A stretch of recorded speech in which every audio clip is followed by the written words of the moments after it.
Fried. Kate Rooney joining us with the details. Kate, what's going on?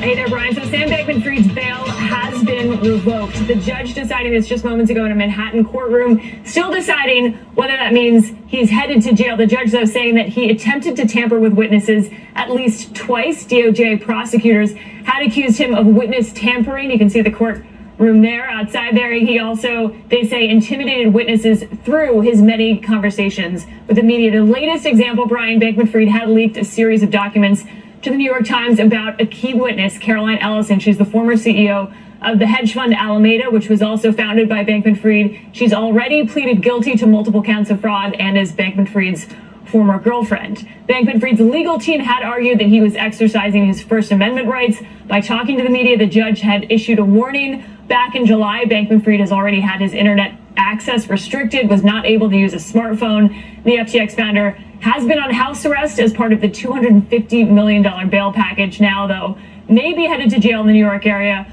We'll get more information about that soon. But again, bail has been revoked. That trial is set to kick off in October, Brian. Okay, I know there's a lot we don't know. This is a big deal. And I know you've been reporting on it, Kate. I'm going to go through, forgive my old brain if I get something wrong. I believe wasn't the bail at like $250 million, some huge number. Obviously, the people who put it up did not have to put up 250. They put up a tiny fraction of that, but the bond, effectively 250.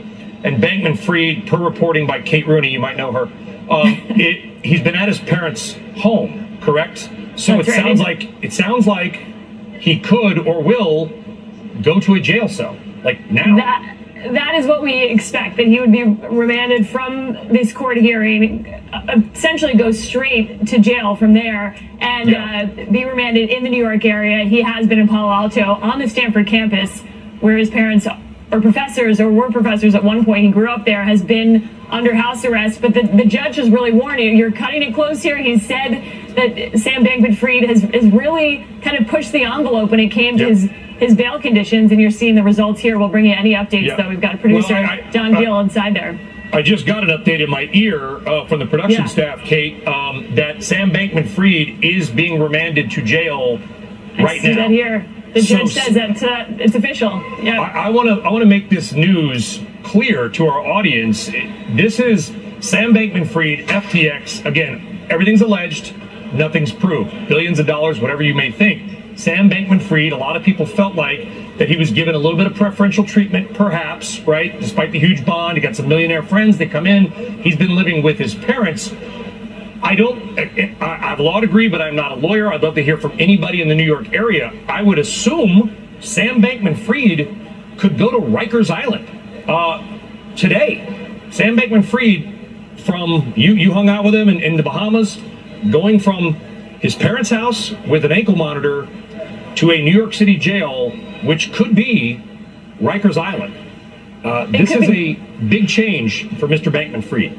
Absolutely. I mean, he's got a couple months ahead of the trial. One of the arguments by the defense here was that the discovery process needed the internet. He needed to be able to go through these documents, and they said, it's impossible for him to be able to do that from a jail cell. So the next question from legal experts I'm talking to is, will this delay the trial? Could they say he doesn't have access to his lawyers or the type of internet he had in his parents' house in Palo Alto, and that's up for debate. If he doesn't have as much access to those documents, and they have argued that that's one of the reasons he needs to be on house arrest. But the judge was very clear in July and said essentially, one strike here, Sam, you've got to really honor these bail conditions. And he pushed the envelope to the point that the judge clearly said here, you're intimidating witnesses. I've spoken to former FTX employees since that Caroline Ellison piece came out who have said, I don't feel totally comfortable that there's conversations I've had with Sam Bankman Fried that wouldn't get leaked. So it has made some other potential witnesses nervous. Yeah, and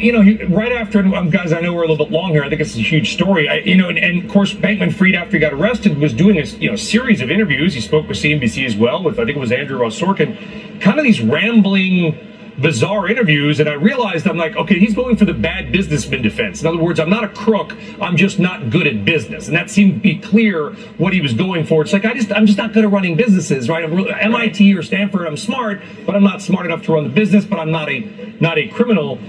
go a little deeper quickly into the Caroline Ellison. I know that was his alleged rumored girlfriend who made some also bizarre comments on video about not using hedges and stuff. Anyway, that aside, what's the allegation here between him and with the witness tampering?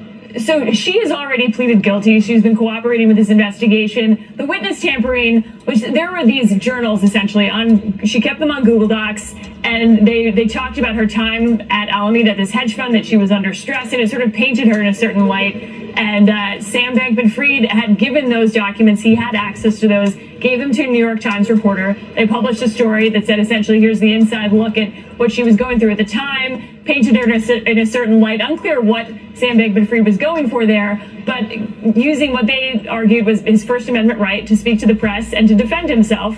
Yeah. And that was really what they're talking about here. That story was published. The New York Times and other news outlets have argued that that was newsworthy, that he was within his First Amendment rights, and that they did have the right to publish that. Although there was questions whether that was in discovery, if he had access to other documents that he was not including in some of the legal process here. But big news here. Huge story, and unless something changes on this change, a huge life change imminently apparently coming for Mr. Bankman Fried. Kate, I have a feeling we have not seen the last of you today on CNBC. Have some coffee. We'll see you in a bit.